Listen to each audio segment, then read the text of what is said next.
We're supposed to get a nice big raise to the minimum wage. That is what some people have said, but unfortunately we are governed not by our best, but by the worst.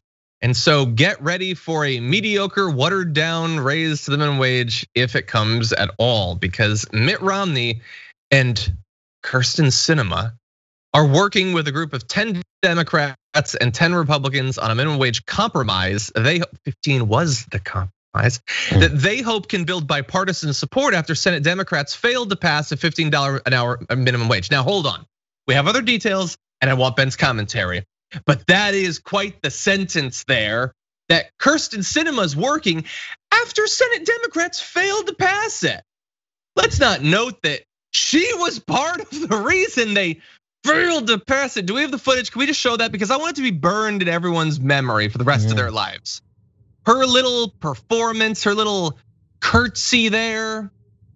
No, you don't deserve a raise in your wages. No pay for you. I'm gonna go have fun now. The theme of the day, mediocre and comfortable. Kyrsten Sinema, mediocre and comfortable. We got more, but Ben, we have them working on it. So what do you think? Yeah, I mean, I don't have anything to say about how miserable this country is, John. Like they're trying to compromise. 15 is the compromise. If minimum wage had kept up with efficiency, it would be 22, 24, and I think some estimates is $27 an hour, right? And we haven't seen an increase since 2009, I believe. And so for them to try to compromise away from the compromise means that there's nothing that will satisfy the insatiable lust for money that capitalism has in this country. Yeah, 100%. Now, look, let's give more details. So you got Romney and Sinema. So you think, oh, great, dream team. Well, it's not just them. We've also got, let's see, Jean Shaheen, Maggie Hassan, John Tester, Angus King. All people who voted against the $15 an hour minimum wage. So okay, well, if not that, then what do we get? Well, Joe Manchin says, I think it's 11. Yay! So let's be very clear about this. The Dems won the presidency.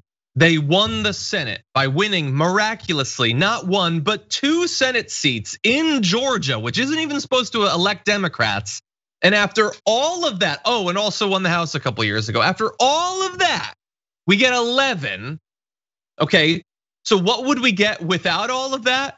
Well, in February, Romney suggested a $10 an hour minimum wage. So a buck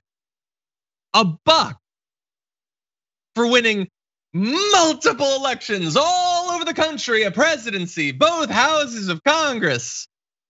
A buck, maybe a buck. That's what we would get. But not even now, not even a now buck, not an immediate buck, a later buck, a 2025 buck. I don't even know if we're gonna make it to 25 to get the buck. I was glad you threw that last bit in there. That's an increase by 2025. And the amount that they're able to squeeze out of the average worker right now means by 2025, the value of our hourly wage, our hourly worth would be at least $27, $30 an hour. And they're trying to pace us to get to $11 by 2025. $10, I'm sorry, by 2025. It's absolutely obscene, it's perverse, and it is par for the course. This is just normal. They think this is bipartisanship. They think this is a good move. In fact, it is a slap in the face of every worker in this country. Yeah, look, Jack Strax in Twitch says, $1, what is this, trading places?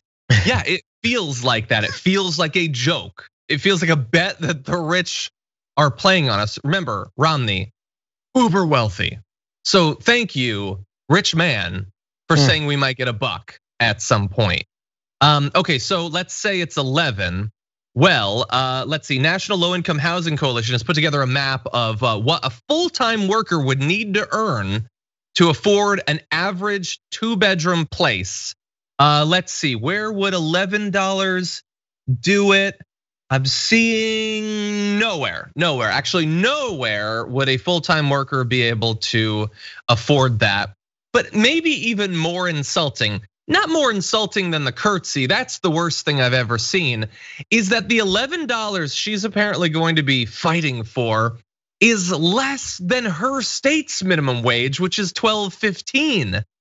Like, they sent her to the Senate to not even raise their minimum wage as a result of passing a bill to raise the minimum wage. I despise Joe Manchin, but she might be worse, because I think this at least would be a raise for West Virginia. It would be a crappy one. It would be like it would be making a mockery of the idea that Joe Manchin is some sort of pro-worker senator, but she's actually fighting for less than they already get. Yeah. I hope, my earnest plea to the universe is that everybody remembers every moment of her curtsy and every bad policy that she's chasing after, so that we can get rid of her as soon as the next election for her seat comes up. It has to, and look, there have been like elections that had to get rid of the person that happened, like Ted Cruz. How did we not beat Ted Cruz? Mitch McConnell. How did Maine not go? How did Collins stay after all of what Collins did? But she has got to go. Like, you cannot tell me there is no better progressive, or not even progressive. Let's get a regular crappy Democrat over Kyrsten Sinema. I would prefer a regular crappy Democrat to her. We can do that. We can do a lot better than that, but we can at least do that.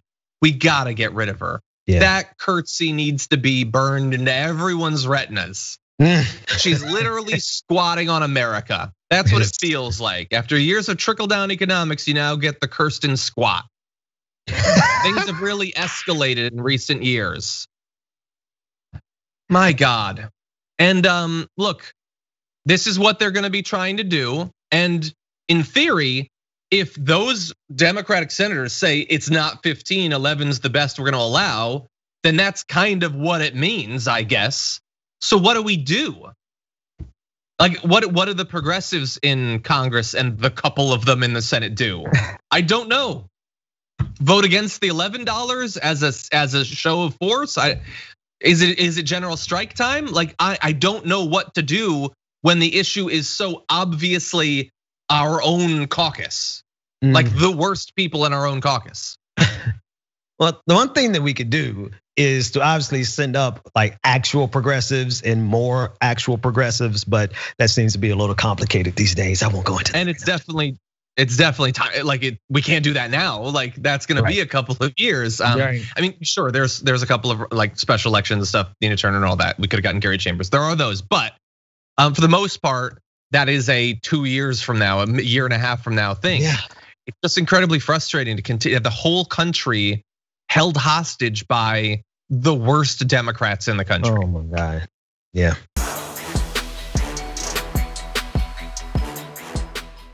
For more political news, breakdowns, interviews, stories of activism, and me trying my hardest to care about the occasional big celebrity news story, subscribe to our YouTube channel at youtube.com/The Damage Report. And you can ring the bell wherever it is so you don't miss anything.